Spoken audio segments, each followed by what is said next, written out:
21শে August grenade হামলা মামলায় তারেক রহমান সহ সব আসামি খালাস পাওয়ায় আশুলিয়ায় আনন্দ মিছিল করেছেন ঢাকা জেলা ছাত্রদলের নেতৃবৃন্দ।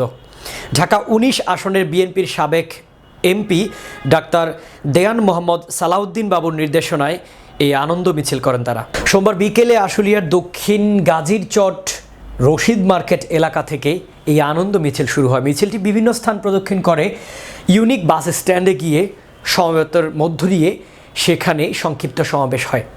ঢাকা জেলা ছাত্রদলের সাবেক যুগ্ম সাধারণ সম্পাদক মোহাম্মদ আবুল হোসাইন মুন্সির নেতৃত্বে এই আনন্দ মিছিলে অংশগ্রহণ করেন সংগঠনটির যুগ্ম সাধারণ সম্পাদক মোহাম্মদ মাসুদুর রহমান দেওয়ান, সাবেক যুগ্ম আহ্বায়ক মোহাম্মদ সানোয়ার হোসাইন, সাবেক সদস্য মোহাম্মদ রাশেদ ভূঁইয়া।